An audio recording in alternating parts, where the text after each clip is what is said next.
smile is stuck. I cannot go back to your proud land. My spear's made up of the ocean and the sky. Hello, everyone, and welcome to another episode of Analytical Fanboys. I am Simeon the Vacuuminator Scott, and joining me, as always, is the abundant Chris Boingo Rider Gaston. Yep. I'm feeling fast and bulbous. I bet you are, because this week on the show, we're talking about Trout Mask Replica, an album by Captain Beefheart and his magic... Chris, what the fuck? No, that's kind of it. This is the most bizarre thing I've ever listened to. I do not comprehend it on any level, and it's totally not my kind of thing. Thanks for coming out, everyone. I hope you enjoyed the podcast. We'll see you next week. No, Chris, explain this. Okay. So, do you like jazz? I do, but I would not qualify this as jazz. It's jazzy. It's kind of... essentially... It's on the jazz spectrum. We'll say that. It's advanced jazz. Basically, Trout Mask Replica is the album by Captain Beefheart and his magical band. And the best way to put it is it's experimental rock, avant-garde, freeform jazz with a bit of psychedelic tendencies and okay, let me just cut through the bullshit. It's weird. It's your flavor of hipster shit. But basically Captain Beefheart was a guy who hung out with other avant-garde musicians of the day, namely Frank Zappa. Yeah, I was gonna say, I can see here he's a producer on this album. Yep, Frank Zappa, big dick in rock and roll, liked the cut of Captain Beefheart's jib and just liked his stuff. So it was like, all right, I'm gonna produce an album. And Captain Beefheart went, cool, I'm gonna write some music. Here's the thing about Captain Beefheart. He doesn't know how to play an instrument or how to read music or any musical theory. This really comes off like a bunch of people who have never touched instruments in their lives before, or at least not had any proper training on instruments in their lives before, just being let loose in a studio for an hour and fucking around. Here's the thing. Every instrument is played technically correct. You can hear every note. There's no dead beats. They're struck with correct precision. It's just the composition is chaotic. Trout Mask Replica. But essentially, like, there's a video by Vox, I think it was. Yeah. They have a series where they talk about music and its importance in pop culture and all that kind of stuff. And they did an episode on Trout Mask Replica. And they got an interview with one of the people of the magical band. And he described this a writing session that Captain Beefheart would play what he wanted them to play on their instrument on a piano. And he would do the whole thing. And eventually the guys went like, hey, dude, I don't have that note on my instrument. It's out of my range. And Captain Beefheart would be like, well, figure out how to play it then. Like, that's the kind of thing he was going for. It's less I want to make music and more I want to make something that could be music. It's willingly and acknowledging the throwing out of the rules, but even then there are still elements of the rules there. There's still harmony. There's still elements of good composition, and like you listen to it long enough and you can start tapping your foot and you can hear the beat and you can get into it. If you say so. I mean, we talked about this a little bit before the recording, but I've listened to this twice now. I listened to it once the day after we recorded last week's episode, and once again today as like a refresher. Big air quotes there. I couldn't make heads or tails of this thing either time. Well, I mean, it's purposefully absurd. Mm-hmm. Like in the first song, Frownland, which is probably simultaneously the harder song, one of the harder songs to get into, and the easiest, because it's like immediately taking that bitter pill and you know exactly what you're getting into. Yeah. The guitar riff is a good riff. Take out the guitar, it's a good guitar riff. Take out the drum. I wouldn't call it a good one. I'd call it an okay one for its period, but I can kind of get what you're saying there. Take out the drums, it's a good drum fill. Take out all the individual things, they're good. But here's the thing. Good. Here's the thing. The guitar is playing one time signature and one tempo, and the other instruments are playing different time signatures and different tempos, and you put them together, and you get a thing that sounds like really good music for like half a second, and then it falls back into madness. And that's what it was going for. It's that kind of, you randomly happen upon good sounding music. It's so bizarre. It doesn't sound like a band actually performing. It sounds like a band like tuning up and fucking around with their instruments while getting ready to perform. And I mean, sometimes you just need that 1 to 2 pieces of art to influence others. That is just pure, we're fucking about. Because we just need to see what happens if we fuck about. And that's fair. This is one of those moments where I'm like, this is why I'm not a music guy per se, because I'm sure other music people treat this as a masterpiece and love it. Like, I listened to this and I went, oh, Anthony Fantano probably creams his pants for this. But he did a review of it. I didn't watch it. I haven't seen it yet. But this is the exact opposite of what my kind of thing is when it comes to music. I mean, don't get me wrong. I like stuff that's a little rough. I do consider myself a classic rock guy. But also my taste leans towards stuff that's more studio refined. Oh, yeah. And this is very, like, you can hear mic quality drop in different parts, and it's like, oh, yeah, that was recorded on something else. I also just didn't care for Captain Beefheart's, if that is him on vocals. I didn't care for those vocals. They're not bad per se. They're just not the kind of, like, that loud, scratchy sort of southern twang. I do not like that in music at all. Yeah, that was Captain Beefheart on him. Okay. But a good example, okay, here's how you should listen to this band. Do not listen to this band as a band unto itself. Or this album. Think of this album like high art fashion. You've seen those fashion shows where you just look at what they're wearing and go, what the fuck? No one would ever wear that out in public. That looks stupid and ridiculous. Mm-hmm. Or you watch a season of Kamen Rider and you go, what the fuck? No one would wear that out in public. What is this show? No, I mean like full on high art Milan, Paris fashion week. Where they're wearing. I just saw my opportunity to take a pot shot at Ghost and I took it. Essentially, here they're not designing these looks to be everyday wear. They're designing them to be conceptual pieces that eventually the designers can take bits and elements and use something of it. It's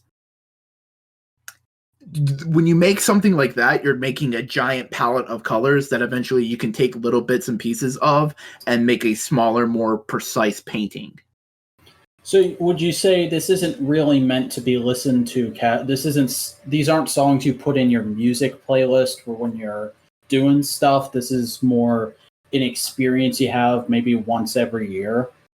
Yeah, this is something you listen to for intent.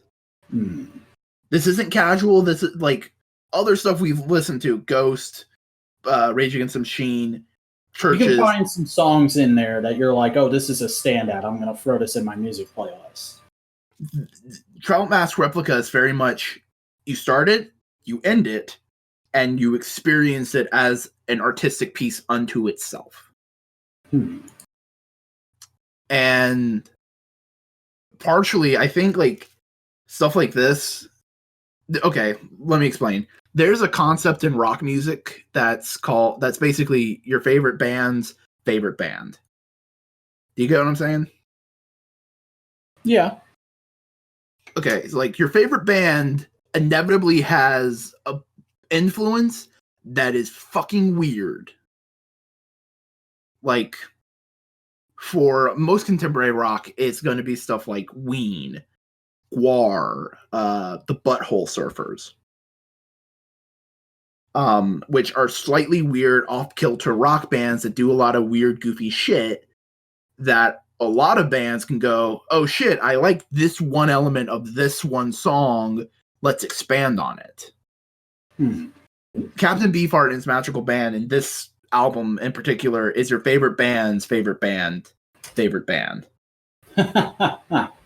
This is the shit that influenced the weird bands.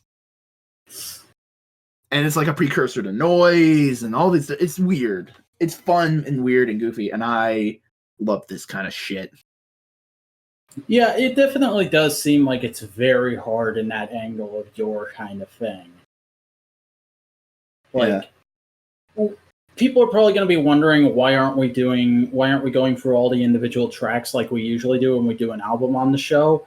Well, one, this is a 28-track album. You really expect us to do that in this podcast?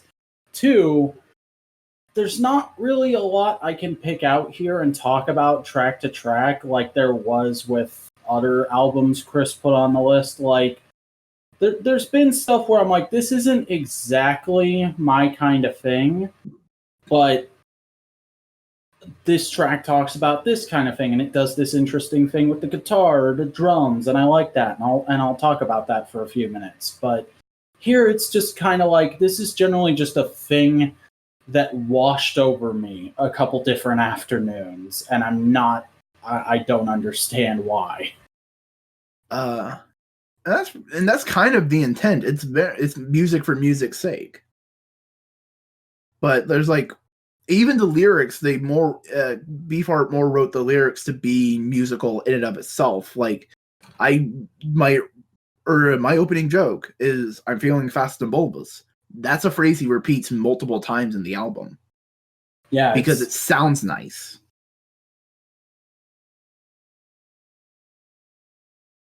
And like, there's a lot of fourth wall breaking in the album. Like, there's one track where the voice goes like, "You are about to listen to name of the track," and then it cuts to a part of the recording session where they basically say what the reel was, because this was still in the times of magnetic tape. They didn't have digital audio workspaces or anything like that. And they go like, take blank, track name, reel 1. And the person goes like, "See, I told you." And it's like, that kind of shit's fun and weird and goofy, and I like it. See, I don't think I even noticed that because of how incomprehensible the rest of it. I was just kind of lost. Yeah.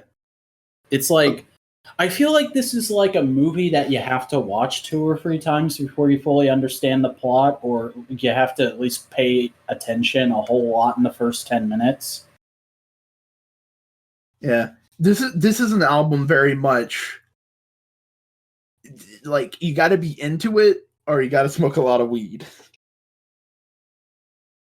That's true, and I guess I am just neither of those things. I'm sorry to be so down in this episode. I'm usually not that guy, but this... At least you're not shitting on it.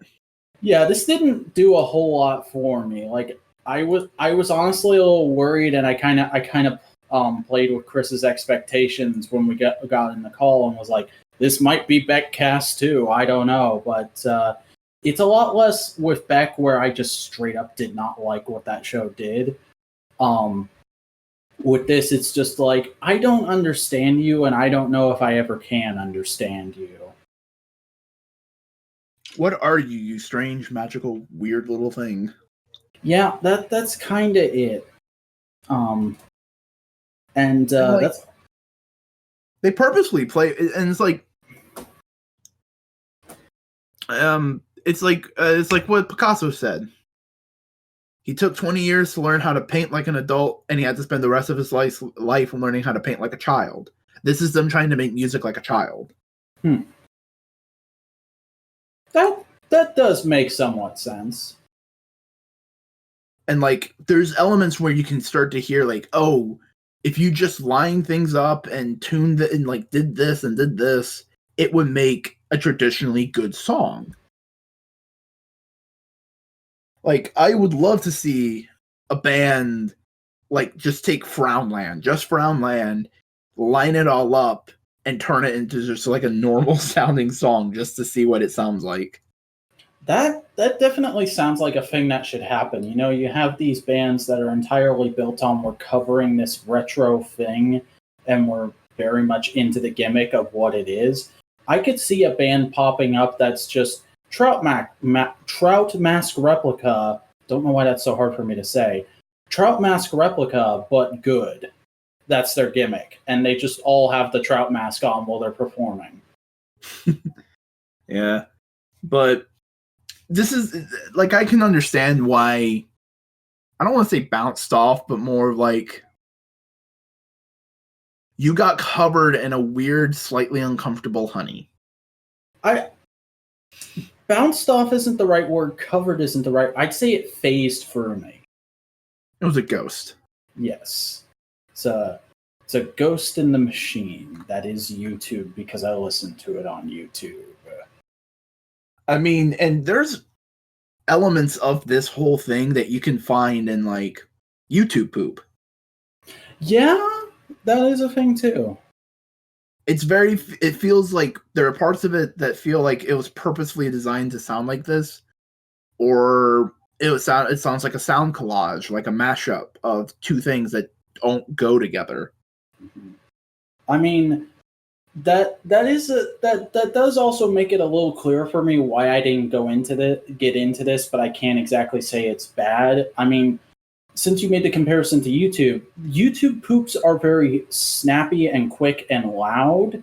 This has the loud part, but it's a lot slower. It's a lot more clumsy. And that's kind of the reason why I can't get into older TV and movies. Like, past, I want to say 50s, 50s or 60s, around that era, movies just start getting hard for me to watch because everything's a good bit slower and a good bit more drawn out than the tempo someone of our generation is used to. Like, I stopped watching Adventures of Superman, which I've talked about during the What We've Been Up To This Week segment on this show a couple times. I stopped watching it before I even got to the end of season 1 because I was just like, this is just the same thing over and over again, and it's honestly kind of slow, and it's not doing a whole lot to keep me interested. So, but for TV at the time, it was probably really great. And to do another comparison, which is probably going to be a bit of a bombshell, especially considering the media climate we're in right now, I don't like the original Godzilla.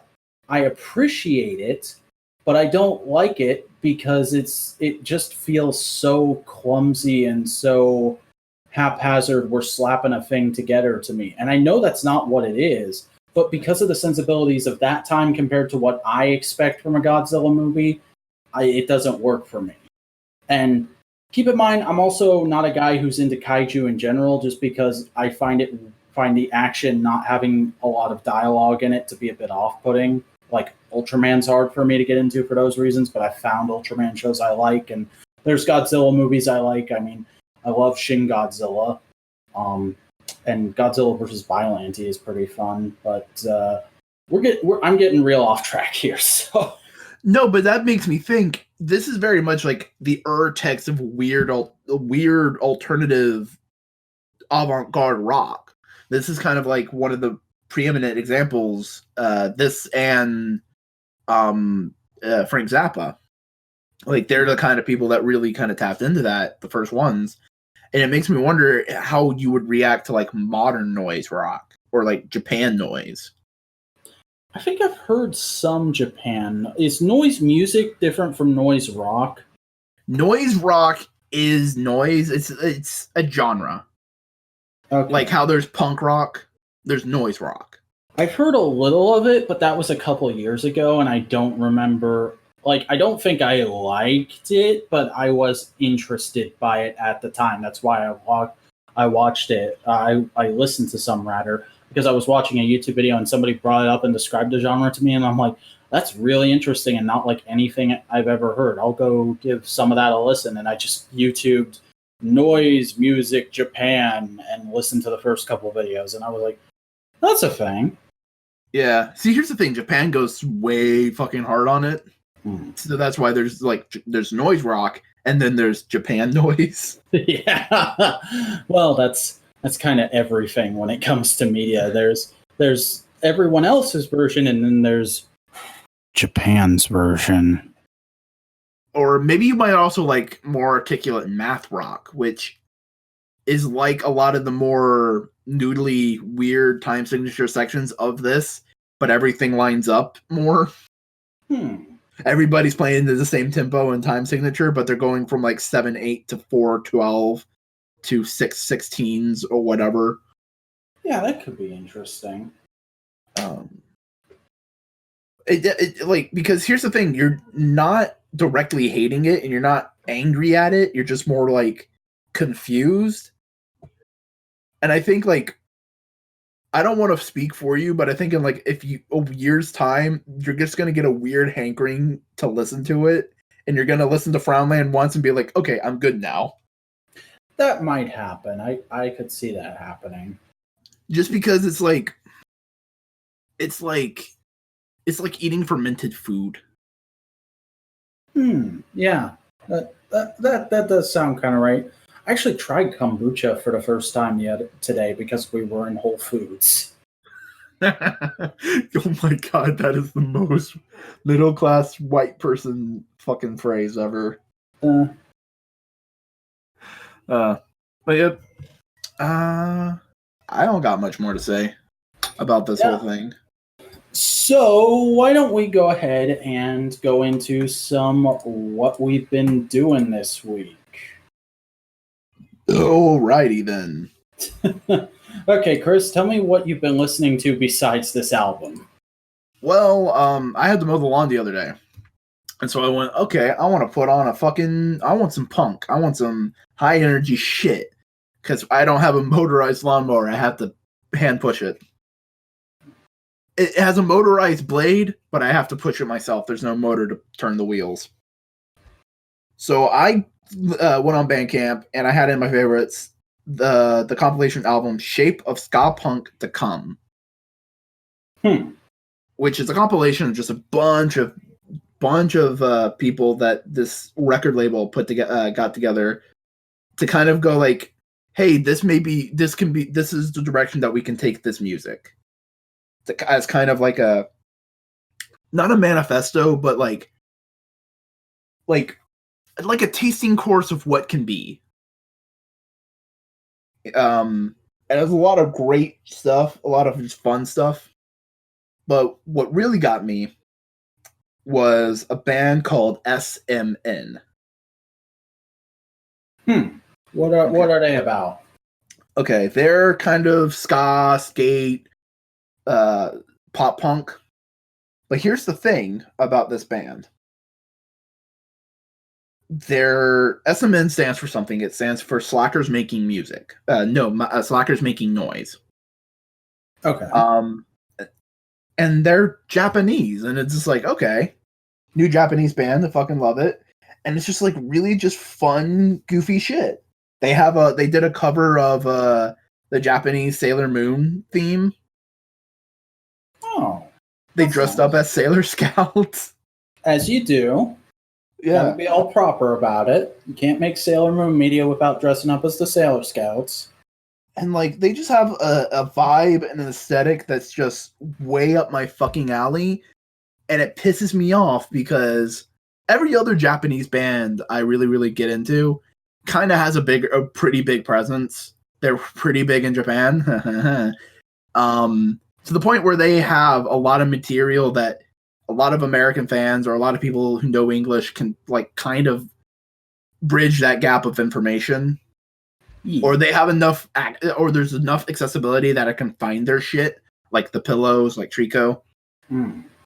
This band is small enough that I have to use Google Translate to look at their website. Oh, and it's like, I want to know more about you, but I can't. I love that. Like I haven't experienced that with like actual bands, but whenever I'm like, I want to put some Kamen Rider music on my phone, the only option I have is YouTube, because you go on SoundCloud or Bandcamp or whatever, and you type in fucking Be the One from Kamen Rider Build, and it's like, excuse me, what the fuck is this shit? That doesn't exist. Go somewhere else, you crazy person. So I have fallen in love with this band, and they're now one of my favorite bands. I just love their sound. They just have a happy, good energy behind their drive.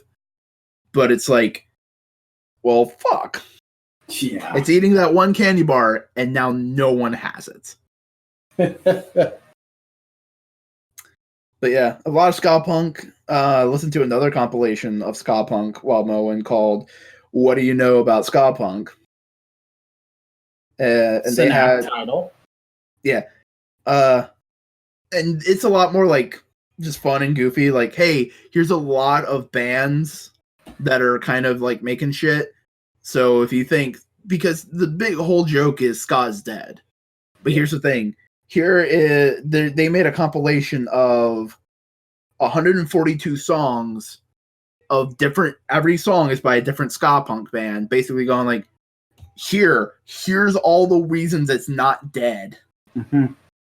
The thing about ska is everybody who doesn't listen to it thinks it's dead, but everybody who does listen to it understands that it's not dead, it's just hiding, biding its time, waiting for its chance to come back to prominence.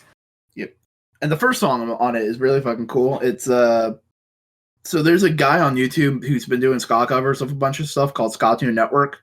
And He did a fucking original song for it. And it's like, yeah.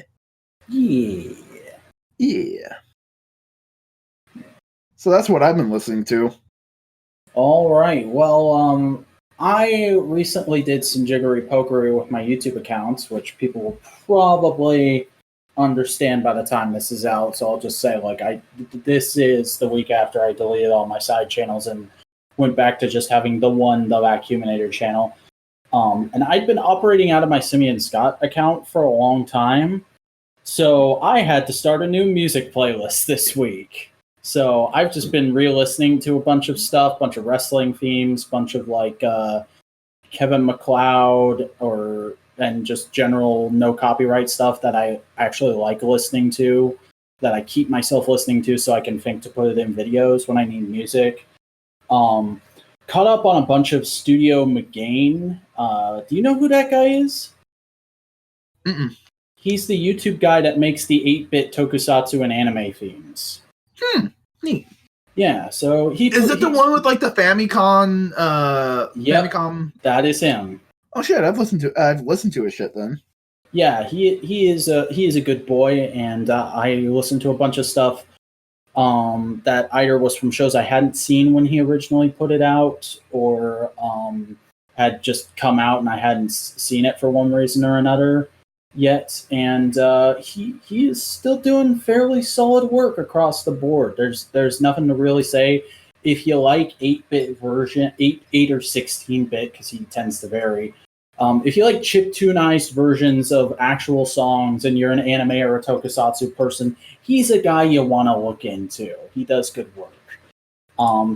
And then I just happened to stumble across Kenny Omega's new theme from Double or Nothing, which I didn't even realize was a new theme while I was watching Double or Nothing because it was kind of drowned out by the crowd. But I listened to that a couple times today, and it is extremely extremely lush. I like it a lot. It's not the most unique theme in the world, but it works for what they're going for with him right now, because he's one of the people who's kind of the guy in AEW at the moment. And that's what I listen I mean, his theme's kind of like it references the Mega Man theme he had for a bit. Yeah, it's kind of just a general all-purpose Warriors Pride song, but with the fact that he's a video game guy also mixed in there. He's a video boy. Yeah. He just wants to play video games. Chris, what have you been watching this week? Well, I have watched a documentary. Ooh, detail. Do you remember the documentary from like Animal Planet, The Future is Wild? Oh, I remember that shit. Yeah, I watched that. That was back when the cable educational channels were good and showed documentaries and stuff instead of reality shows. The only fuck it. But it was really fun. It's a whole big documentary about speculative zoology of going like, hey, if shit goes down a certain way, these animals might pop up. Nice. And it's like, some of them get a little weird, but a lot of it is like heavily rooted in animals we kind of already have today. Cool. It's basically just playing around with the theory of evolution then. Yeah. It's very much like that. Like there's essentially, here's the premise. Humanity decides to fuck off and leave planet Earth alone, and they go colonize another place. As we should do. And they learn their lesson, I hope. They never mention it. But eventually, humanity goes, hey, I wonder whatever happened to fucking Earth. And so they send a satellite to kind of go and peek on what's going on. And they do it like 1 million years, 5 million years, and like 20 million years later. I like the idea of humans just driving by Earth and peeking out their spaceship window, like you driving by your old house and just peeking out your car window. So, who's that motherfucker living in there? Oh, they got a nice couch. I hope they're enjoying the place. Yeah, but they take it in interesting directions. Like one of the creatures they came up with, I don't remember where any of these are in terms of the timeline, but like there's one that basically looks like a walrus, but it has a giant beak, and it's descended from penguins. Nice. And then there's another one that kind of take the function of groundhogs, but they're not mammals. They're based off of quails. Okay. And they can't fly, so they crawl around their wings. That I kind of want to check this documentary out just to see what that visual looks like. And then there's like a bird who technically has 4 wings because so they can glide longer. They have the forearm wings, but they also now have feathers on their legs that they can spread out like gliding wings. And then there's also like giant colony jellyfish things. Super pack-oriented bioluminescent sharks. Ooh. There was octopuses that climbed into trees and were kind of like monkeys. Ah, that sounds awesome. Different kind of octopus that are giant like elephants.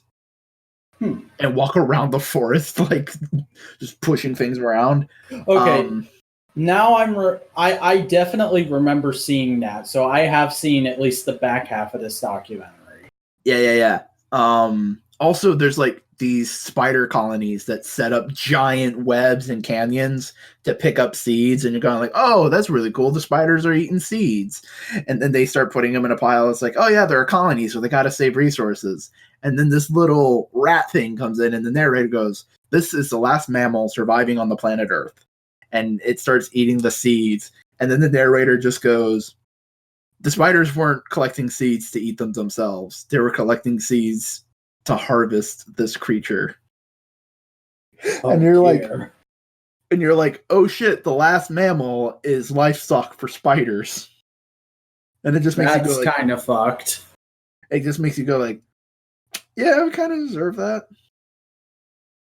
It's a lot of interesting things. It's very neat. It sounds fun, and I have vague memories of this from back in the day when I was a big channel surfer. So I might go back and what's it called? The Future is Wild. I found it's on the full documentary is on YouTube. Don't know if it's legal, but I might have to go and check that out tomorrow if I've got time. I also watched the second episode of Brave Command Dagwon. Ooh, how's that? Pretty typical like second episode of a shonen superhero team thing. The red guy who's like going gung ho and go like, oh right, cool, we need to fight aliens and protect Earth. Is going around to all the other people who turn into superheroes and go like, all right, we need to fight aliens, and they go like, no, I'm not gonna start fighting aliens just because something happened. Get the fuck out my face. And like one of them's like a sciencey boy, and he's like researching this the materials they got from the aliens they fought. And so the guy's going like, all right, cool, we'll go fight aliens. Like, no, you can go fight the aliens. I'll stay here and research. Huh. But they eventually team up and fight the aliens anyway because the other guy put himself in danger. It's typical stuff. It's typical shonen anime, but it's fun. Yeah. Yeah. Anything else? That's kind of about it. Same old YouTube. Okay, well, I watched the entire second season of Castlevania while I was editing last week's episode. I didn't think to put the second season of Castlevania onto the list. It's I wouldn't say it's as good as the first season, but it is quite good. I think it's really slow for the first 4 episodes. Like, basically the first episode and a half is the main characters figuring out what they should do next, and then they spend the entire middle of the season in a place doing that thing. Well, there's a bunch of plot happening with the villains because we find out Dracula has all these generals and they're having all these interpersonal relationships and stuff.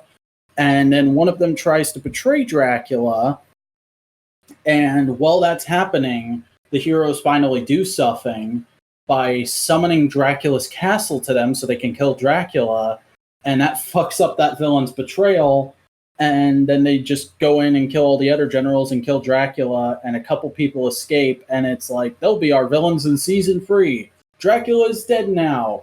These characters' story might be over. We don't know what we're doing. But here, Trevor and what's-her-face, this speaker, are going to be a couple, and Alucard is going to fix the castle and maybe rebuild the Belmont ancestral home and combine them and try and make a new era. Maybe. We don't really know. Okay, goodbye. I mean, there's a lot of Castlevania stories they can tap to do stuff with, so. Yeah, which was why I was kind of okay with it. I was like, all right, this isn't the most satisfying ending. Like, it was really slow and then it ended a little quicker than I wanted it to. But I can see them still doing stuff with these characters in the future. And even then, shit, what was I going to say? Fuck. Dracula can always come back to life. He does in the video games. That makes sense. And then, have you checked out this Voice from the Dark thing that the former That Guy with the Glasses producers have been doing? Mm-mm. I'm pretty much up to date with it. I think it's on part 4 now. I don't know how many parts it's supposed to be, but it is an audio drama miniseries that they're doing basically in place of an on-camera crossover. and it's been pretty solid. It's like there's only a couple people I actually know in it, but it's doing a lot of good stuff following up from those crossovers, but also kind of saying we need to move past them. They do a great thing where the story is basically about acknowledging that things have changed since everybody left the site and what happened with the site, but also certain people miss being on the site. They miss that closeness and that connectivity with all these other creators, and that's why this is happening. Even though they acknowledge all these bad things happened, it's kind of like, well, I still want to hang out with my friends. We still need a reason to do that. And the joke is, so you invited us all to a haunted mansion. Really? Well, yeah. I mean, wouldn't you? No. They're very cheeky about it too. Like they never say that guy with the glasses or Tig with Tig. They always just refer to it as the site. But like if you know these people, you know what they're talking about. Yeah, I saw the trailer for it, and it had like Nash in it, and I don't know if Sage was in it, but I know a bunch of them were. The people I know that are in it are Linkara, Nash, Mars Girl, Dom, and he was a late entry into it. The whole and that's a story element too. Is a lot of the unfamiliar people are like, yeah, I've never met you guys before, and I honestly kind of wish I had been in some of those crossovers because they looked really fun. Because they did look fun from the outside, but they weren't. And Suede's in it as well. And then there's a couple other people I know who are in it, but they're not playing themselves. They're playing roles within the story. Like Birdman Dodd is in the opening as a character. And Vangelis is playing a mad scientist that is basically his character from the VChat, which floored me when I saw that. Because VChat is one of my favorite things he's ever done. And he's kind of gone out of his way to be like, yeah, I might never repost that. I'm kind of embarrassed by those videos. But I'm like, that's some of your best character performance, though. That's like where the Vangelis character really came alive to me. Yeah, it's been pretty solid. I wouldn't say expect amazing things. Like, don't expect it to be like those crossovers, but better, because it is an audio drama, so it's much more limited in what it can do. Honestly, I think doing an audio drama for that whole group of people makes a lot of sense. It's a fun, goofy thing. They just want to do it together, and they can just record it from their house, and they don't have to fucking spend thousands of dollars and get paid nothing. Yeah, it's an effective horror story, and it's also providing for people like me who were a fan at one point and then kind of got out of the site, and then a few years later heard, oh, that site is falling apart. Okay, it's providing closure, and I'm really happy about that. I may give a listen once the whole thing's out and just binge it. Yeah, it'd probably be like a good just put it on in the background during the night while you're doing something else kind of listen, because it is a very nice kind of background spooky. Like it never gets like outright like here's a big scare, but it's kind of like a haunted mansion mystery sort of a thing, which I dig. It's very different from any of the other stuff they've done. And then lastly for watched, I decided to say fuck it. I'm tired of waiting for being able to get around to stuff. I'm just going to carve out a day of the week that is for catching up on TV shows. And I decided to start that off by downloading the last 2 years worth of releases by the Tokusatsu subgroups I used to follow, Overtime and OCC. So I'm going to tell you what all I currently have to watch, and then I will tell you what I have watched so far.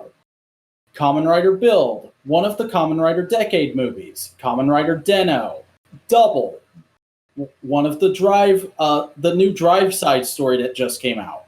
The X-Aid movie, Fours, Some of Hibiki, the Garo spin-off that stars Kamen Rider Decade's actor, Lupin v Power Ranger, the O's movies, Tokusatsu Gaga Gaga Gaga, Ryu Soldier so far, Super Sentai Strongest Battle, a Wizard movie that I didn't know existed until I saw it on OZC, and Geo so far.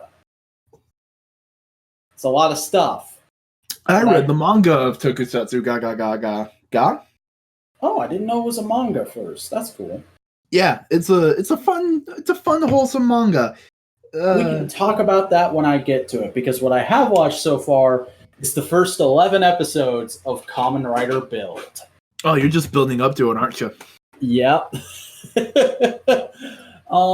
Had you watched any Build? I don't know. You made that predictions video. I watched the first episode. For some reason, it's not that I'm not like fuck Kamen Rider. It's much more of like, I just don't want to force myself to watch Kamen Rider week on week. It's less I don't like Kamen Rider and more I don't want to force myself to watch something I know I will enjoy. I want to enjoy it on my own time. And that's kind of the place I was in until just recently when I started reshuffling my life a whole lot. I was like, I miss Tokusatsu. I want to watch Toku every week. Let's fucking download. Give me everything that came out in the last year or so. I may integrate some Toku into my playlist that I live by and die by. Yeah, just pop the intros for the shows you haven't seen in there. Yeah. And whenever I get to it, I mean, that's how I watch anime. I put the intro. Like, and there's some anime that are in my playlist that I haven't gotten back to yet. Like, I got Gundam, the original 1970s one. I've watched the first two compilation movies and I found them boring as hell. Yeah, but you gotta remember, apparently I like boring shit. That's true. But you want to know what's not boring? Build. It's pretty good. I wouldn't say it's the best writer show ever. That's Kuga. But it is pretty good. It's got a nice fusion of like all the eras, like the gimmickry of it and sort of the aesthetics in general make it very Neo-Heisei. But then Build's suit itself is very early Heisei, more early. I can't believe I'm getting into this level of terminology. It looks like a double or an O's. It's that kind of suit. And the storytelling is a lot more Heisei-esque, but also they have an evil organization that's basically Shocker. So it's got a little bit of Showa in there. And I'm enjoying it quite a bit. I especially like how into his powers the main character is, because he's a scientist and a lot of the stuff he's kind of coming up with and inventing on the fly. Like there will be scenes where you'll go into his head and you'll see like a mathematical formula of, hey, if I jump here, it'll make this thing move and knock this thing on the monster, and that'll make it blow up quicker. So I'm going to do that really quick. And that's fun. It feels very much like the first Iron Man, where he's sort of tinkering with and figuring out how the suit works. Making it better, making a hot rod red. Yeah. And then the sort of murder mystery plot that it seems to be the overarching plot of the show for now is okay, but more often than not, they don't really figure things out. They kind of get stuff dropped in their laps by the villain. Like there's a scene where it's literally like Bloodstock, which is the name of one of the villains, is getting his ass kicked, and he's like, I don't really care about this fight. I'm just kind of fucking around with you guys because Night Rogue, the other writer-esque villain, told me to. So, you know what? Here's a thing you didn't know about our organization. It was founded by the guy whose murder you're investigating. Okay, bye! It's like, why did you just say that? All right. And the whole like situation they're in of Japan has been split into three halves by a magical Martian artifact. It's neat, but I'm kind of torn on whether they're doing enough with it or not, because there's this whole political intrigue thing where one of the villains is the son of the prime minister for the area of Japan they're in. And the two other areas of Japan are constantly calling them and discussing this, that, and the other thing. And in not the last episode, but the episode before last I saw, they came in and stole Pandora's, the villains came in and stole Pandora's box from the government that is the part of Japan the show is taking place in right now. But then there will be parts where, to look into something that's related to the murder mystery, they'll just go to one of the other parts of Japan, and it seems a little too easy. Like, why would Japan be split into 3 halves if it's so easy to get between each half? I thought it was a whole, we're all isolated from each other kind of thing. But it's like, yes, there's boats that will just go around the wall, and there's cracks in the wall where there's these checkpoints that people are driving through, and it's like, doesn't that defeat the whole purpose of, like, this is the rich section, this is the really poor section, this is the kind of okay section? It also makes me wonder, because every culture does this with their high concept stories of, all right, what's happening in the rest of the world though? Yeah. There is mention of, like, all the factions are trying to stay strong in their own way, because all the rest of the world is looking to annex each part of Japan for its own nefarious purposes. Like, the place the show is mainly taking place in, they're focusing on making sure they have a good economy. There's another place that's making sure they have a really good military, and so on and so forth. But, like, it always happens in stories, like Hunger Games. Oh, America is this desolate post-apocalyptic thingamajig. And you just go like, yeah, but what's going on in England? Yeah. What are the Aussies up to this week? Yeah, or like England, like, okay, 1984, England's fucked. What the fuck's going on in America? Mm-hmm. Or like every alien invasion that ever happens in Doctor Who takes place in England. Or like that thing in Gaim where it's like the entire city has been taken over by these leaf things, and the rest of Japan is just ignoring us like it's Batman's No Man's Land. And also, America tried to shoot nukes at us, but we threw them back at them, and now America is just a nuclear wasteland in Kamen Rider continuity now. Except next year there will be a Kamen Rider who comes from America, because shut up. Yeah, like, it's just a funny thing. It's like, because honestly, I don't think America would let Japan split up like that. It's like, bitch, fuck you, stop that. Yeah. But it is a very fun show. I think some people would probably be annoyed by how quickly and how often he gets upgrades, but there's a very good explanation for it built into the show, just in that he is a scientist who made his own powers, so he's going to be constantly tinkering with it and upgrading it. And also the way the monsters work. Every time you defeat a monster, you get a new power-up item because of the way the monsters are made. So yeah, build's pretty solid. I've heard it gets, like, crazy a little past the point I'm at right now, because at the point I'm at right now, the secondary character just became the secondary writer. So it's a little bit off from the point where people started, like, really heaping praise on the show. So I'll see how it gets. It's right at that point. Like, I'm not sure if I've just passed it, because it's a little difficult to tell with how much happens in these episodes.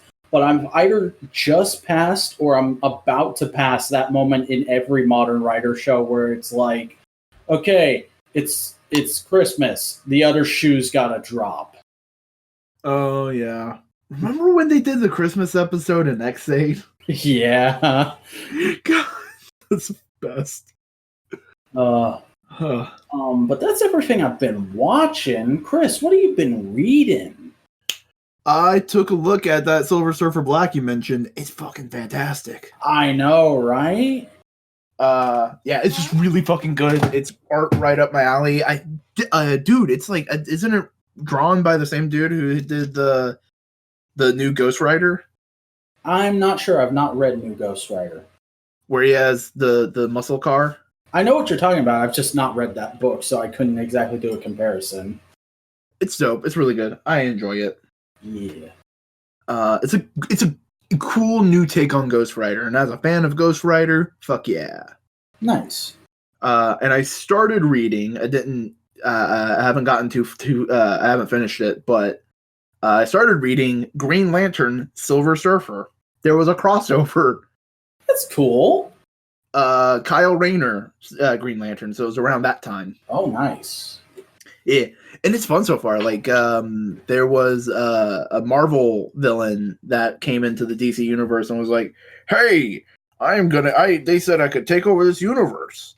And Kyle's like, "Fuck you, bro." Who fucking said that? Who fucking said this universe was okay for you to take over? I didn't approve this. Like, that's my favorite trope in any intercompany crossover is the first people to cross over are always the villains, and the other team always has a hard time trying to fight the bad guys. Mm-hmm. Like, have you read JLA Avengers? I have not. It was a giant crossover early aughts of the Justice League and the Avengers, and the first thing you see is the DC universe are taken care of. I can't remember the guy. He's big, giant, has a glass dome. He has a staff. Like, he's very Kirby. He's a very much a Kirby bad guy looking thing. And they're fighting him, and they do the normal, typical thing. But guess who's the big thing that goes into the Marvel universe and fucks with them? What? Starro. Nice. And like the Marvel doesn't have a villain like Starro, so they're all going like, "What the fuck are we gonna do? This is fucked. What the fuck?" And eventually, like, the Vision gets freed from one of the Starros, and he goes like, it was Pietro. It was Pietro. It's Quicksilver, and he goes like, "All I felt was like calm. It's like peaceful. There was like just pure calmness." And they get an idea. It's like, oh shit, we can put like one of those star things on Scarlet Witch, who knows chaos magic, and just like inject pure chaos into its mind and freak it the fuck out. Ooh. And like they mentally scar Starro. That's great. Yeah. Oh man, I implore you to read it. It's not deep in any way, but it's a giant, fun, goofy ass crossover. I will check it out someday. Yeah. Is that everything? No, I want to bring up a manga I've been reading. Oh, cool. So, the best way to describe this manga is it's a typical Japanese rom-com, but both of the main characters are giant, loud, blunt personalities, where the way they meet is the girl's on the disciplinary committee and the guy is a judo dude, and one of his friends was giving him a porn book, like something with a porn book. I don't remember exactly what. It's been a while since I read chapter 1, and like he had a porn book, and she caught him and was like, "Hey, that's against school rules," and he just starts booking it, and she starts chasing him. And here's the thing: all the while, the dude is in his like traditional Japanese underwear that he wears for judo. Oh, jeez. No, it's kendo.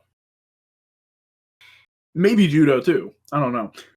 But they're just running, and he's just saying, "Leave my porn alone." Eventually, they stop, and he just looks at her and goes like, "You have amazing tits." And then she falls in love with him because he's kind and like saved her from something. And she confesses to him, and he says, "I don't actually know anything about you. I would like to become friends before we actually take a step to dating." And they go like, "Yes, okay." But it's more like, "I'm sorry, I don't," and it's very big, very brash. And it's just like, I've gotten to the point where they're now officially dating. So what is the first thing the guy want to do while they're dating? Fuck. That's a second. Okay. The first is grab her boobs. Oh, well.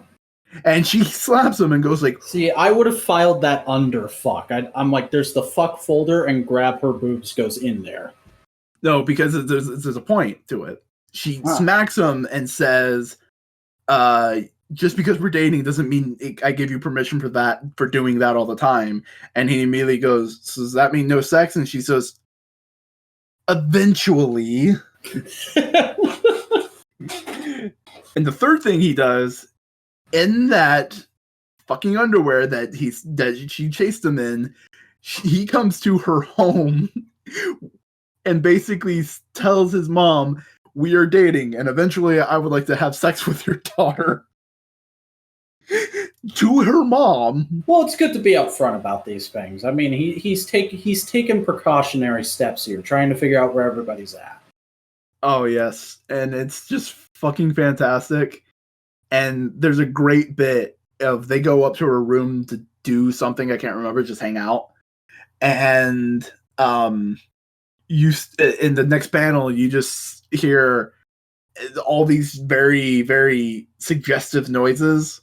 And in the next chapter, you learn, oh yeah, they were just muscle training because these are two muscle heads. And you see the mom slamming open the door, and it's just the guy holding down her feet while she's doing sit-ups. Nice. And it's like, oh, these are the characters. Like, they are the biggest fucking goofballs. It's the best. And all the side characters are great too. Like, this little arc ended, but there was one of the guy's friends fell in love with one of the girl's friends. And he's been trying to court her for a good number of the chapters. And slowly he gets more and more confident because they're hanging out and they're doing all these things. And he thinks, oh, I may have a chance. I like her. And this is all cool. And he gets really, really fucking, the best way to put it is like attempt at Prince Charming, but it comes off as really creepy. But not in the ew, but more in the, oh, honey kind of way. Yeah. And so you get to one page, and it's just 3 panels of the guy going, hey, I like you. Do you want to go out? And then one panel of the girl. And the next page, the girl pulls out her phone and says, I have a boyfriend. And it's just fucking golden. It's good. It's good, wholesome, like, goofy shit. And let me give you the name of the manga. The Chokyo Karashi Kanojo. In English? Let me check.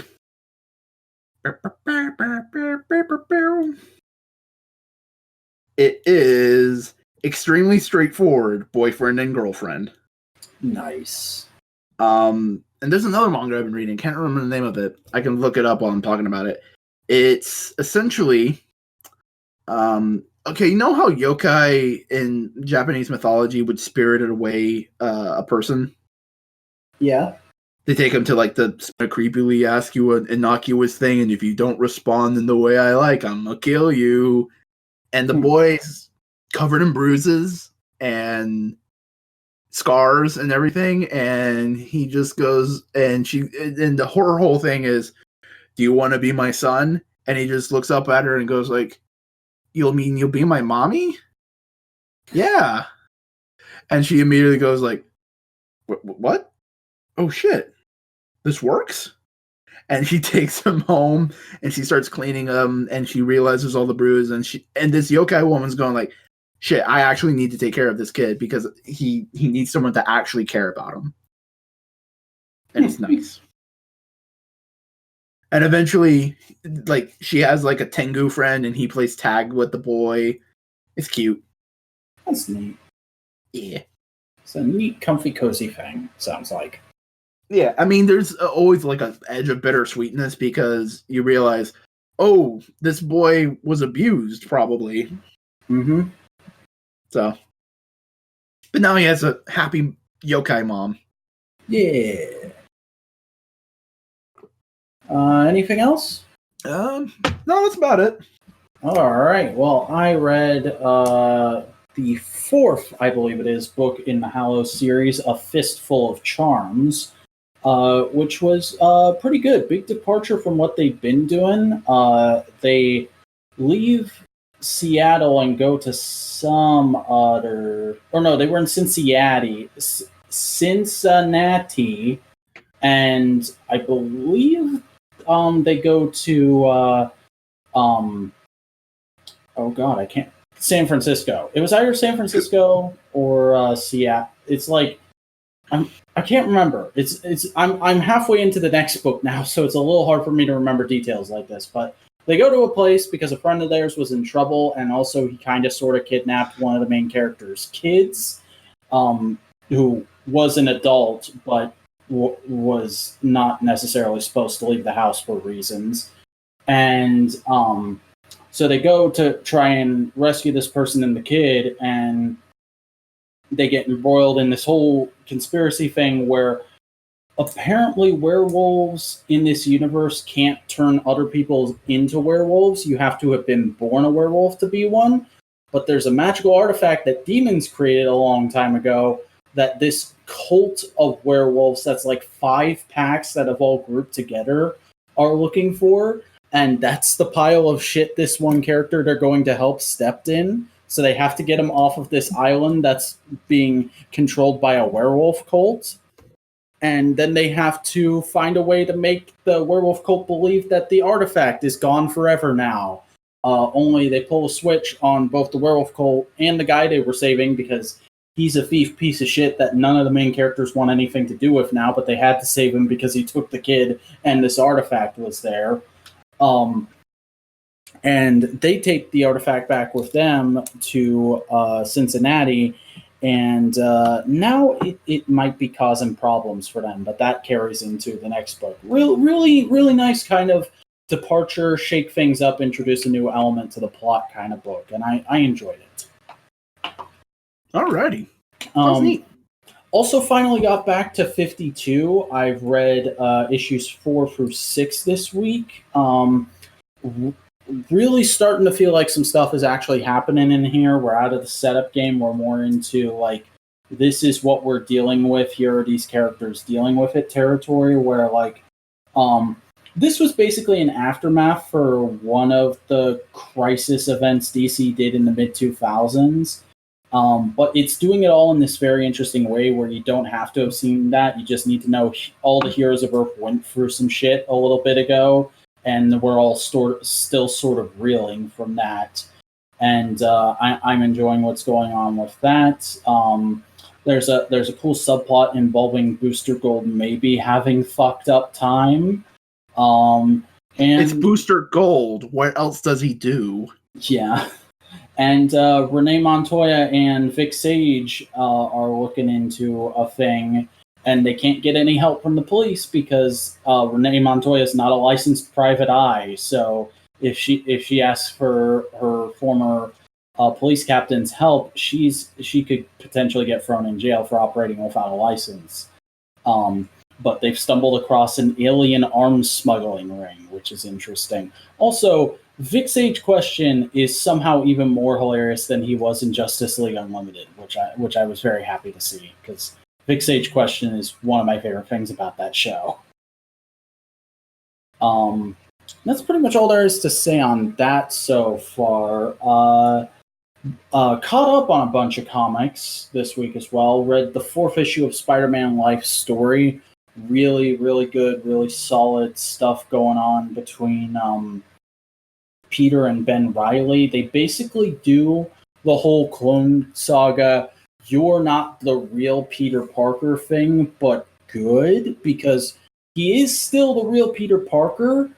And it turns out it was Norman Osborn giving Otto Octavius bad information to fuck with Peter one last time, because Norman Osborn is kind of just a crazy old man sitting in a warehouse now.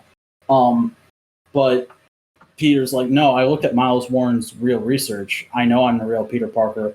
But I kind of hate my life right now, and I'm real stressed out. But Ben is just like chomping at the bit to have this kind of life. So I'm just going to let him think he's the real Peter Parker, and I'm going to go walk off into the sunset because it's kind of a win-win for both of us. So why not? But also, Norman, for trying to fuck with me like that, I'm going to punch you in the face one last time.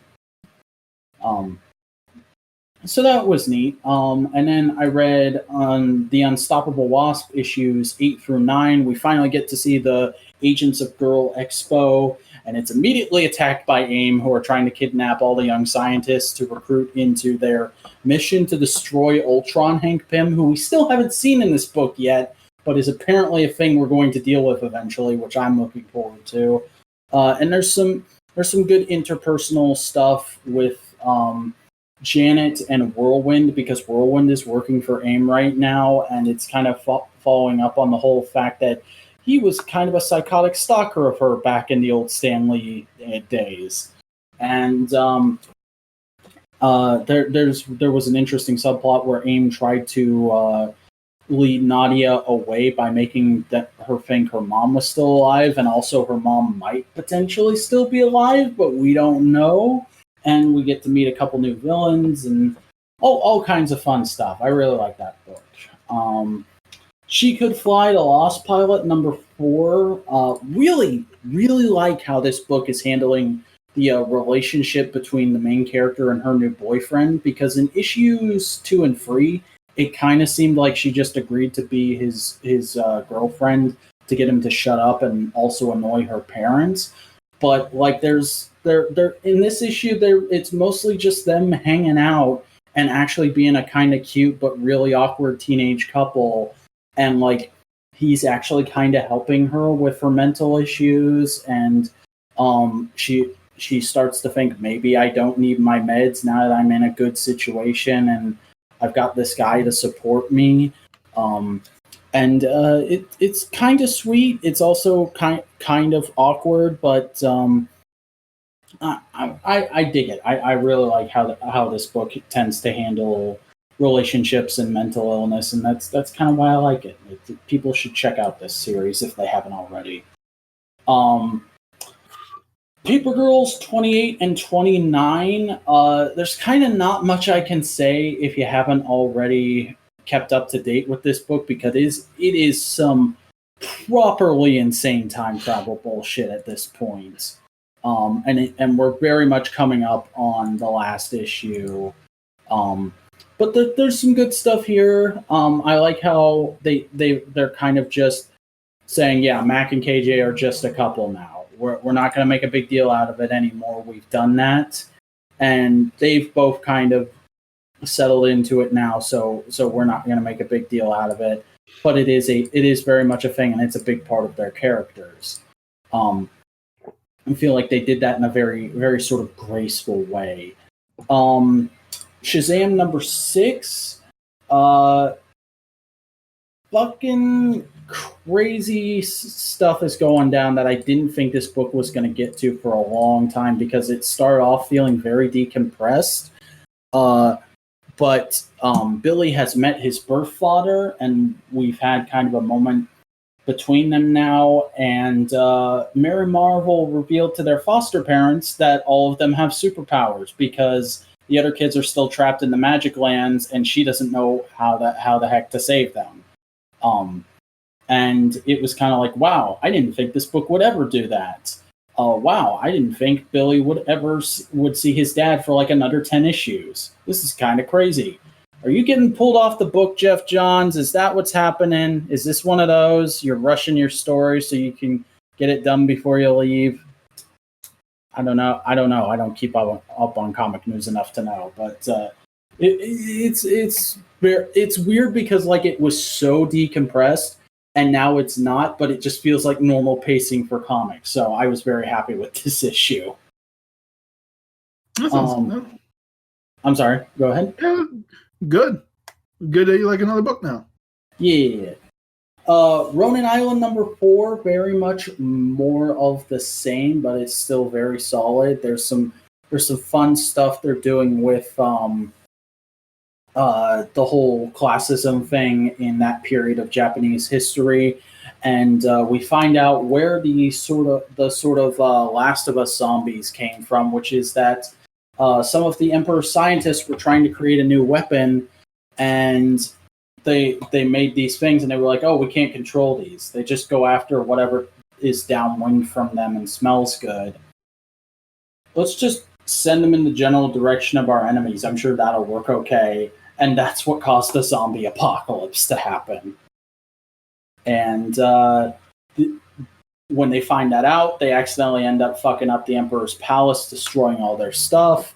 And the Emperor's like, well, that sucks. And now there's a bunch of zombies coming after us. So I'm just going to go take over your island. And it's like, oh, that's not going to be any good. And then the one guy is just like, I don't like this guy. He's been an asshole to you this whole time. I'm going to run ahead and try and warn the island. You stay here and play nice. And she's like, what? Excuse me? And also just before that, they have to kill their master because he got turned into a zombie, as you do. Yeah, yep. So, yeah, good stuff there all around. I read the last 2 issues of Meet the Scrolls, which was friggin' great. I really enjoyed this sort of side story about a family of Scrolls hiding on Earth and kind of getting fucked over by both the Scrolls and actual Earth people. And there's a real funny bit at the end of it where like the editor and the writer do a letter in the last page of issue 5, and they're like, this was for those of you who are wondering when these characters are going to show up again, this is always meant to be one story. We talked it over with Marvel. Don't expect to see so and so show up in the next issue of Champions or whatever. That's not going to happen. This is meant to be done in one. And I'm like, yeah, give it 5 years, guys. Yeah, but see, that's their choice. Marvel's choice is something else. Unless they specified in their contract that it's going to end up like that. Yeah. But yeah, I really like this story. I won't say much about it because there's a lot of stuff that happens in the back half that's very spoiler heavy. But basically, if you like the Scrolls and you've wanted to see more like side story, this is kind of just a thing that would happen in this universe but doesn't happen in our world, stuff from big comic companies. Check this out. It's quite good. And then I read Incredibles 2 Secret Identities #2 for free because I'd already read the first issue, but I hadn't gotten around to the rest of it. This has been a really, really cute little mini. Like I wouldn't say it's like on par, no pun intended, with the movies, but like this feels like a very good start to an Incredibles weekly TV show on the Disney Channel. Like the characters are a little dumbed down to make them work for a kids comic, but it's not so much so that you're like, this isn't what I wanted. It's very much like, yeah, Bob Parr's Bob Parr, but also he's a little more just generic superhero dad. And it's also much more focusing on Violet and her meeting this other girl who has powers at school, and her dad is a supervillain. So it's much more of like a typical kids plot kind of a thing. And it does end in a very, very cute, very everything works out sort of a way, but I also felt like it was a little forced. Like we find out that the girl whose dad is a villain, that her parents split up and she doesn't know where her mom is, and she becomes her dad's villain sidekick in the last issue because she feels like that's just what she has to do. But then her dad threatens to expose the Incredibles' secret identities and also get Violet thrown in jail because she's kind of sort of implicated in some recent crimes he's pulled. And she's like, that's fucked up. I don't want to be a part of that. So she immediately betrays her dad. And then we cut to Agent Decker being like, yeah, no, it's cool. She's a kid. We're not going to charge her. And we're not going to throw Violet in jail for that stuff. But her dad has to serve the time. And then we find out, like, oh, her mom is alive and perfectly fine. She just got tricked into leaving. And then when she came back, the girl and her dad had left. So they're going to be a family now. And I feel like the book should have stopped there. I felt like that would have been a perfectly fine ending. But then they also go, and now the dad's going to come in and go like, I only did those things because I wanted to provide for you. I love you. I'm going to serve my time and get out and be a good person again. This is a kid's book, so we have to have this moment where the villain is really repentant. He can't just be a jackass dad. That I felt like was a bit much. Yeah, it's Disney. Yeah. Read the latest 2 issues of Brian Michael Bendis's Young Justice, issues 5 and 6. Extremely good. Like, I've not read the original Young Justice, and I'm not super familiar with these characters, but I am really enjoying this book. This issue, these 2 issues were basically wrapping up the initial story arc of them all being trapped in Gem World and meeting Amethyst and a couple other new team members. And we get some fun backstory stuff where we find out that the reason Robin went to try and find everyone and gather them up is because, thanks to the New 52, he had all of the original Young Justice run blocked out of his memory. And then, because of a thing that happened in Detective Comics, I'm presuming, because as far as I know, that's the last book he was in. And then, because they say this in issue 5, during a flashback where Tim Drake and Stephanie Brown are just kind of hanging out around the Hall of Justice, they say, like, oh yeah, we told Batman and all them that we were going to take a break from crime fighting and go to college, but we just drove in the other direction, and now we're hanging out outside the Hall of Justice, camping out in a car, eating fast food like a bunch of rebellious teenage lovebirds, which we are. And I was like, that's fine, that's cute. And then Zatanna shows up like, hey, I heard through Black Canary that you guys wanted to talk to me because you saw alternate universe versions of yourselves and that freaked you out. And Tim Drake is like, yeah, and also I have this weird thing in my head that I can't figure out. Can you help me out with that? So Zatanna pokes around in his head and is like, oh, there's this entire 4 years of your life that you forgot about. Here, have them back. And he's like, oh shit, I had a team. I had friends. I need to go find my friends and make sure they're okay. Stephanie, will you come with me to help me find my friends and make sure they're okay? And she's like, I kind of can't. I just got a text from my dad. He's out of jail and wants to reconnect. Okay, let's split up and meet back here in a week. So I assume that subplot, that thing with Stephanie's dad is going to come back into play in this book at some point. And then in issue 6, we find out where Connor Kent has been this whole time is he's been on Gem World for no apparent reason. He just got teleported there randomly after his last solo book ended. He's hanging out with Steven Universe. Kinda, yeah, because he met a pregnant woman immediately upon being teleported there, who was being harassed by royal guards, being like, "Hey, bitch, where's your husband?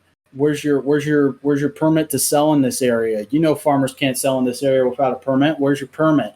And Superboy just goes up like, "Hey, I'm her husband. Back the fuck off."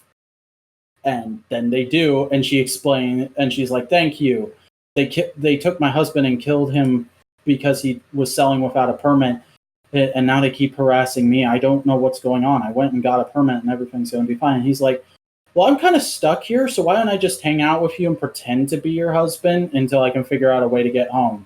She's like, "That sounds cool."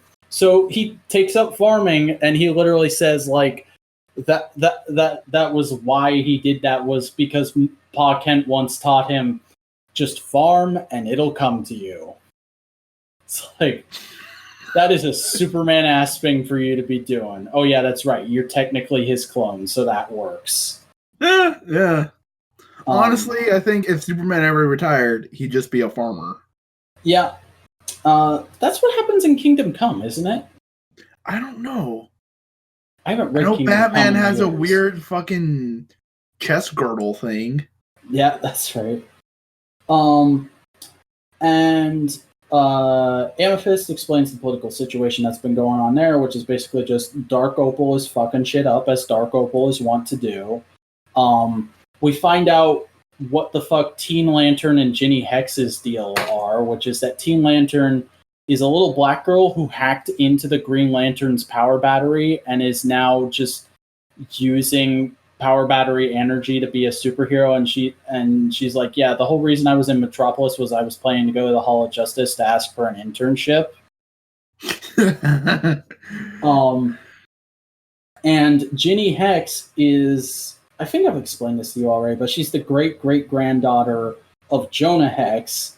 And she was in Metropolis going to the Hall of Justice to ask them to explain what the fuck all these artifacts she just inherited from him are.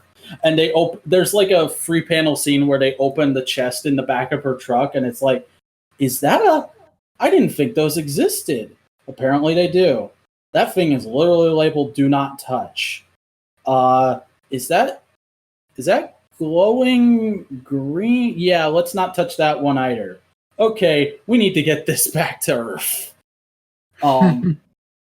And the team all unites and they beat Dark Opal, and it's done in a really cute fashion. And they're like, okay, I guess we're Young Justice again. Also, sorry about kind of destabilizing your political situation, Gem World. As penance, Amethyst is going to come with us back to Earth. And they're all like, that sounds all right. And then they pretend like they're sending the team back to Earth. But they've just ping-ponged them around the multiverse as a pseudo-banishment for Amethyst, because apparently whether or not Amethyst chose to go, she was going to get banished for letting this shit happen. So the next arc is probably going to be them bopping around the multiverse before we actually get back to Earth and have them set up a base or something. Just run into Hal Jordan while he's fucking fighting God. Yes. Also, they changed everybody's design slightly, and I really like the new team look. It's mwah. Is that Superboy in a leather jacket, aka the best Superboy? Yeah. But it's Connor Kent in a leather jacket, so it's like the best Superboy plus. Shit, he's even wearing a studded belt. That's fucking yeah. And I like Wonder Girl's pseudo costume she's got going on, and the new Robin costume Tim Drake has, because he's apparently going by Robin right now, but I'm just replacing that with Red Robin in my head. I like the green on his. I like the green sleeves. It's reminiscent. Yeah. And then everybody else has kind of just got their usual attire. I think Amethyst's costume is different, but I don't know enough about Amethyst to say whether or not it is. Isn't she based on like an old kids comic that they did forever ago, and now they're rebooting her? Yeah, she had like the kids comic, and then she had a proper DC series, and then she vanished into obscurity. And then the New 52 brought her back, and then her series got canceled because enough people weren't reading it. And then they did some fucked up shit to her in Future's End, and nobody's seen her since. And this is like the big comeback for her as part of this team. Is it bad that I want Jenny Hex to lose an eye so she has an eye patch like Jonah Hex? That could be cool, but I feel like that's something you do in a couple years, maybe during an event. Or don't do that and just give her like a technological eyepiece that covers part of her head, reminiscent of Jonah Hex. That could be cool. I mean, she's got big space blasters she stole off of a Gem World person during this arc now. So that's kind of like, she's got the old school Jonah Hex look, and she's got the big modern pickup truck, but also she has space blasters, so she's representing that side of Jonah Hex too. Oh man, just imagine going into the past, her running into Jonah, and she goes, and Jonah just, I'm your great-great-great-granddaughter. Nice gun. Thank you. That would be great. I feel like they have to do that at some point, actually. Because it's so weird that one of DC's more iconic characters just never interacts with any other character because he's in the past. Mm-hmm. I feel like this is them trying to fix that, but also get some more female representation into the books. And honestly, it really works for me. Like, there's a great moment where they're driving away from a giant monster, and Tim Drake is like, have you ever met Batman? Yeah, I have, actually. He's like, oh, okay. Well, you drive just like him. And then I read the beginning of the current summer DC event, Leviathan, which is Superman Leviathan Rising Special #1 and Event Leviathan #1.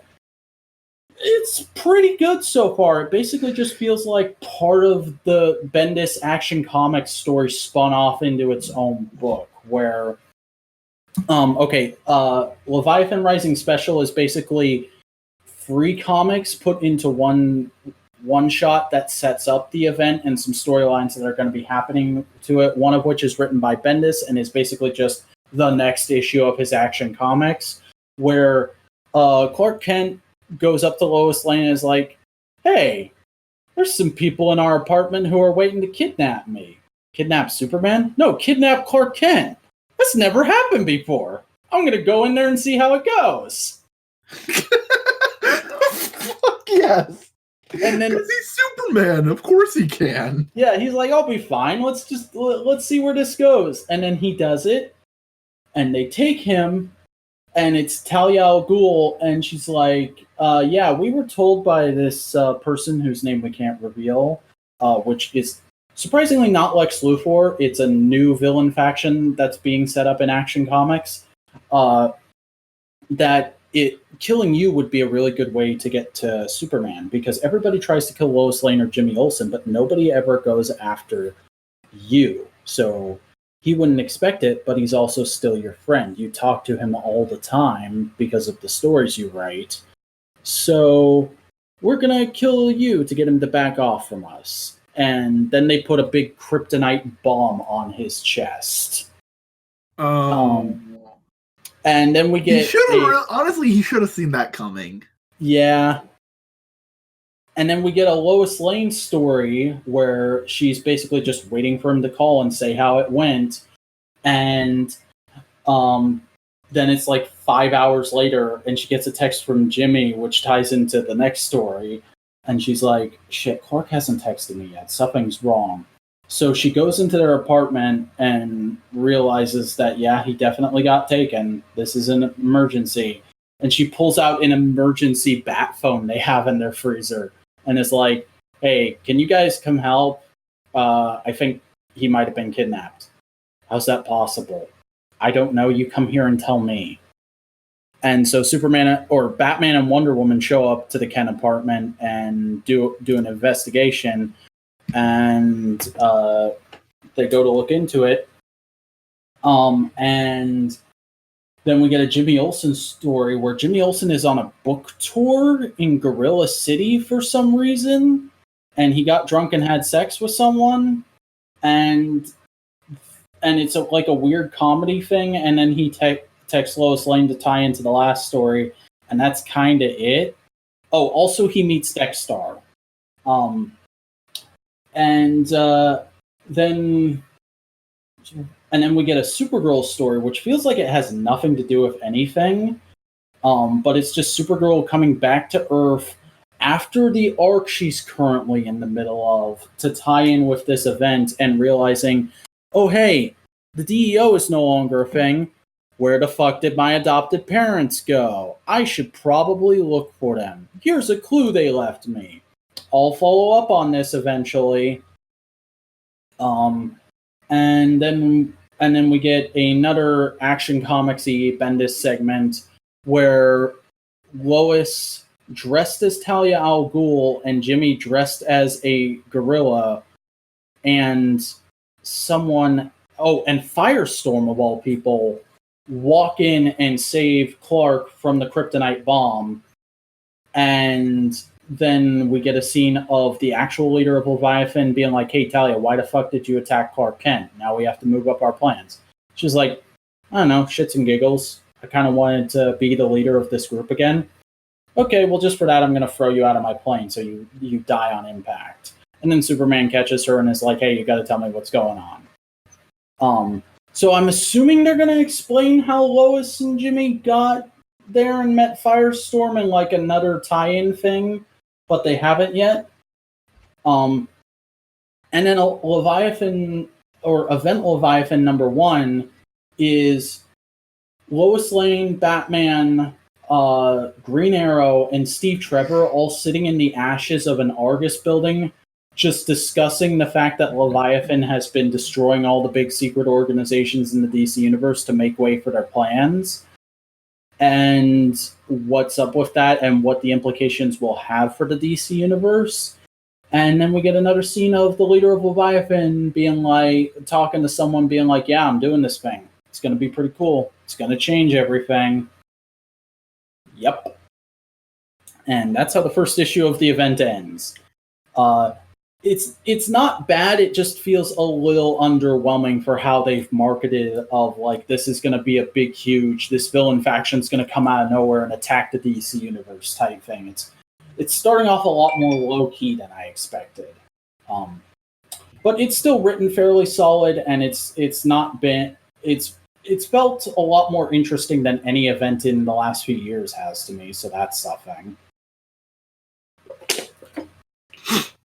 And that's pretty much everything I've read this week. Chris, have you played with anything this week? I played a video game. Oh my god, tell me about that. I've been playing Legend of Zelda: Link Between Worlds. Ooh. Because last week, when my internet cut out at the end of the podcast, I was waiting for it to come back on so I could tell you what happened. I was like, I want to play a game, but I don't want to play S&T because I don't want to fucking be depressed. So I put on, hey, you know what's happy and go lucky? Legend of Zelda. So I started Legend of Zelda, and now I am trying to finish up some of the ancillary things to buff Link up before I go into the final dungeon. Nice. There's a mechanic in the game called Mayamai. They're like little things hidden all around the world that if you collect 10 of them, you can upgrade one of your weapons. And I am at 95, and there are 100 in the world. So I got to get those last 5, upgrade my last tool, and then I got to find the rest of the heart containers because I am 3 hearts away from a full set of health. And then I'll comfortably be able to walk in and do the final dungeon. The game's really cool because typically in Zelda, you go through a dungeon and you get an item in that dungeon, and so that kind of makes it so there's like a pattern you have to go through in order to beat the dungeons efficiently. But in this, all the tools are at your disposal right at the very beginning. You just rent them, and if you die, you have to go spend more money to get them. So it's fun. It's basically, it was very much a prototype for Breath of the Wild in a way. Nice. I don't really know much about Zelda. I've never actually played a Zelda game, but it's one of those franchises that I've always enjoyed spectating, and I would really like to play it if I ever get a console again. My goals because I'm kind of like getting ready to get back into video games right now. My goals right now are just to play for what I can on Steam, and then I'd like to go back and get a PlayStation 2 and all the games I had on PS2 when I was a kid, and then maybe I'll get a Switch. That's kind of what my thought process right now. But you know what you can always do? What can I do? You can download some emulators and some ROMs. I could do that. Just get a gamepad from like Walmart and you're good. That's true. I actually have an Xbox One controller that plugs into my PC because I got it back when the first EA Battlefront remake came out, because I bought it on sale, and I enjoyed it. It wasn't good per se, but I had fun with it. That's kind of everything you can say about EA right now. Yeah. It's fun if you're willing to take a bit of punishment or you get it on sale. Yeah. But what I played with this week was I originally wasn't going to have anything for this segment until just a few hours ago. I got a thing in the mail. I got a big old stonking thing, which is called the Power Rangers Legacy Zeo Gold Power Staff. I'm going to send you a picture right now so you can understand how huge this thing is, or I'll send you a couple pictures. And I saw them on your server earlier. Oh, okay. I didn't know if you had seen those because you didn't say anything. But yeah, it is proper because like if you thought Saba was big, this thing is like a good foot longer than Saba, which I thought was crazy. Lots of nice, big, chunky, weighted, clicky parts. There's like 1 million buttons on this thing, and everyone makes a different sound. You basically do all the stuff it does in the show. Like they've been doing with these, they put the theme song for the show it's from in there when you do a certain button press combo. But then when you do another certain button press combo, they also put in the Gold Rangers theme song. Oh. Which I don't think they did that for Saba with the White Ranger theme or the Dragon Dagger with the Green Ranger theme. I could be wrong because I haven't messed with my Saba in a while, and I haven't had a Dragon Dagger in like a couple of years because I had to sell mine for reasons. But I don't think they did that with the other ones. So when I figured that out, I like flipped out because I love the Gold Ranger theme song. So to be able to play it on command from a big toy is kind of amazing. And it's just a nice, big, shiny thing to hang on my wall, which made me very happy. And as a nice bonus, I got it on sale. There was a one-day sale on BBTS where they had it for $60, down from $180. So I kind of couldn't say no to that. Nice. Also, just like I would say this is like a nice end cap to Bandai of America's Power Rangers stuff, because it, as far as Power Ranger toys go, I don't feel like you can make a better product than this. And like aside from some SDC exclusives, I think this was the last Legacy thing they put out. So it was nice that they went out on a high note, but I'm also just glad that Hasbro has the license yet, because if this is what Bandai can do for roleplay toys with the license, I really want to see what Hasbro will do, because I've heard really good things about like those prop replica Marvel Legends helmets and weapons they've put out. So I'm kind of hoping they'll do that for the Lightning Collection at some point. But as Hasbro said, all options are open. We just got to see how the sales for the first year do. So people, buy the Lightning Collection, please. They're good toys, and it means we'll get better toys if we buy them. That's everything I played with. I only got that one thing this week, so I think that's gonna do it for us for this week. Chris, where can people find you? What you doing? I am Chris Boingo Rider Gaston. You can find me on YouTube at Boingo Rider. I do video editorials on a variety of subjects. You can find me on Twitter at Boingo_Rider. I'm actually tweeting, and I'm funny, apparently. Haha, yay. Because several of my recent tweets have actually gotten responses. Nice. I mean, my Joy Ryan tweet, only you and one other person liked, but... Well, it was a good tweet. Yeah. Kayfabe. But you can also follow me on Instagram, Boingo_Rider, and you can join the Discord server. Link to that is probably going to be in the description. Is it going to be in the description? Probably. All right, then. Okay, well, I am Simeon Scott, but if you're listening to this and you don't just know me from this podcast, you probably know me a little bit better as The Vacuuminator. I am a YouTube personality who makes all sorts of stuff, mainly review content focused on all sorts of media I'm interested in, like tokusatsu, professional wrestling, Transformers, DC Comics, all that kind of stuff. Your general nerd assortment is what I'm into.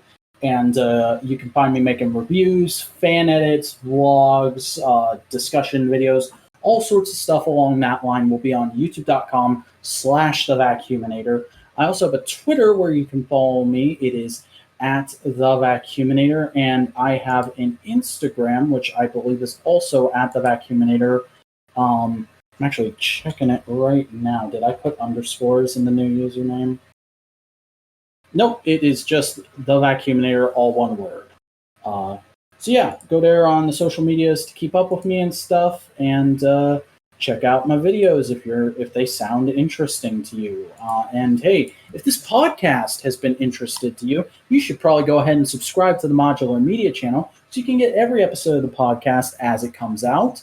If you want to listen to the podcast on the go and you don't have a YouTube Premium subscription, download the show as an MP3 from the Google Drive link in the video description. You can also follow us on Twitter for updates on the show as we're getting it to come out and whatnot. And I remember that the Twitter exists. It's at the Modular Media. And we also have a subreddit called r/Modular Media, where you can hang out and post cool stuff that maybe we'd be interested to see or is related to our content in some way. And yeah, that's pretty much all there is for this episode, guys. So we will see you next time when we will be talking about the first arc of the Bleach anime. Boy! Bleach! That's gonna be a thing. Oh, man. Oh, boy. Man. Oh, boy. All right, see you then, guys. Bye!